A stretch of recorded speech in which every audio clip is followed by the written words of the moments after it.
Salut et bienvenue à tous, c'est Lady Aubins, étudiante en Algérie, et sur ma chaîne, vous allez trouver des astuces, des conseils qui vous aideront à mieux préparer et surtout à passer un agréable séjour en Algérie. Alors tout au long de cette vidéo, je vais vous parler des dispositions à prendre avant de venir en Algérie, de votre arrivée en Algérie, de vos inscriptions, des démarches à suivre pour obtenir votre carte séjour, de votre création de compte postal, donc communément appelé ici CCP, de votre adaptation à la fac et de la vie quotidienne, et surtout quelques conseils à la fin de cette vidéo. Alors si vous avez des questions ou des conseils, n'hésitez pas à l'écrire en commentaire. Et n'oubliez surtout pas de vous abonner, de liker et de partager cette vidéo. Alors, il faut savoir qu'en Algérie, la rentrée se fait entre l'automne et l'hiver. Donc, c'est-à-dire entre le mois de septembre et novembre. Du coup, je conseille aux futurs étudiants de préparer des vêtements chauds. Surtout pour ceux qui partent dans les villes telles que Tiaret, Sétif et voilà, j'en passe. Et je vous conseille de prévoir un budget minimum de 50 € équivaut à 100 000 francs CFA, qui vous permettra de subvenir à vos premiers besoins. En ce qui concerne votre arrivée en Algérie, il est important de savoir que les différentes ambassades organisent des navettes afin de récupérer les étudiants et les transporter vers quelques résidences universitaires d'Alger avant de rejoindre vos villes respectives. Et une fois arrivé dans vos villes, il est primordial de ne pas perdre de temps. Et avec des papiers que vous avez récupérés au niveau de l'ambassade ou encore au niveau du ministère des Affaires étrangères, vous pouvez vous inscrire au niveau de la fac afin d'obtenir votre attestation d'inscription. Celle-ci vous permettra de vous enregistrer au sein de votre résidence universitaire, dans le but d'obtenir votre attestation de résidence. Après avoir obtenu ces deux papiers, vous pouvez ensuite vous enregistrer au sein de la police pour pouvoir obtenir votre carte séjour et qui vous permettra de circuler en toute quiétude. Alors, une fois que ces démarches terminées,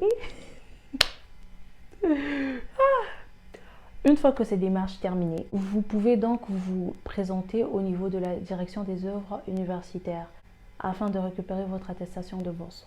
Et ensuite, vous présenter au niveau de la poste la plus proche pour entamer les démarches de votre compte postal. Oh, Seigneur, c'est pas du tout facile. Je suis obligée de tourner la nuit parce que la journée, en fait, c'est mort vu que je suis dans une résidence universitaire. Et du coup, je ne peux que faire la vidéo la nuit parce que la journée, il y a plein de bruit en fait. Et du coup, là où je vous parle, je suis là au top. Je suis fatiguée, mais j'ai pas le choix. Pour entamer vos démarches de votre compte courant postal. Communément, ce compte courant postal est appelé CCP.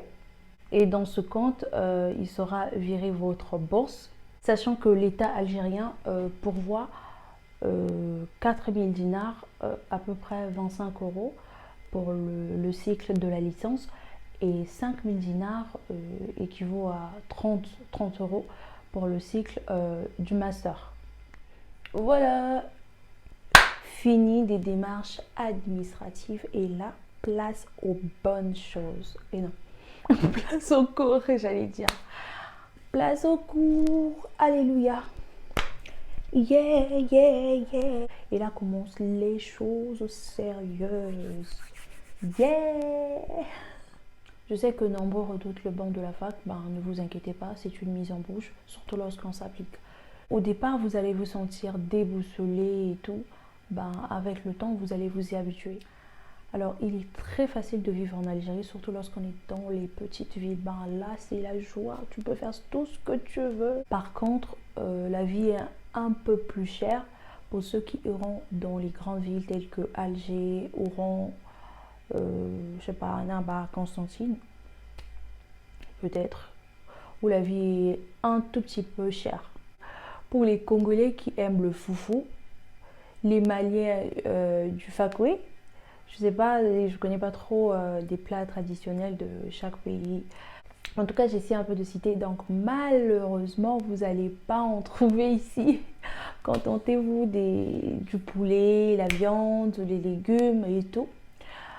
Ben, tout ce qui est fou, fakwe, vous allez oublier.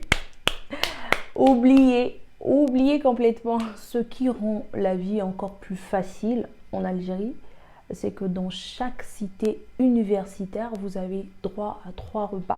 Je dis bien 3 repas. 3 repas. Donc, un repas le matin, c'est généralement vers les 6h, 7... Non, 7h. Qu'est-ce que je raconte? 7h. Et un autre repas à 12h. 12h, 12h30 jusqu'à 13h. Et un autre repas le soir. Donc, généralement, c'est à 19h. Donc, vous avez droit à un repas le matin, un repas à midi et un autre repas le soir. C'est la joie.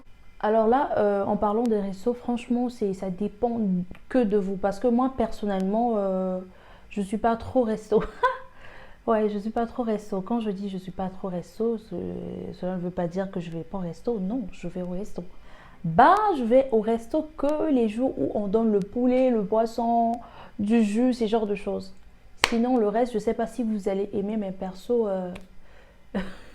j'en mange pas. Ouais, je pense que j'ai dit la vérité. Bah, écoute, alors, pour ce qui concerne le transport, vous avez des bus à votre disposition qui vous ramènent de la résidence à la fac et vice-versa. Alors, conseil. En tout cas, comme conseil à donner, franchement. Ah, c'est là. Ouais, parfois je me perds, excusez-moi. Donc, en tout cas, comme conseil à donner, une fois vos études finies, rentrez chez vous. Mhm. Déjà, sur nos visas, c'est non travail, non ceci, non cela. Donc, une fois que vous finissez vos études, rentrez chez vous. Rentrez chez vous. Voilà, donc nous sommes arrivés à la fin de cette vidéo et je vous donne rendez-vous sur la prochaine vidéo dans laquelle je vais détailler l'un des points évoqués. Et si vous avez des questions, des conseils, n'hésitez pas à me le faire savoir en commentaire. Et n'oubliez surtout pas de partager, de liker et de vous abonner sur ma chaîne. Eh ben, merci beaucoup. Bye. Bye. Bye. Oh.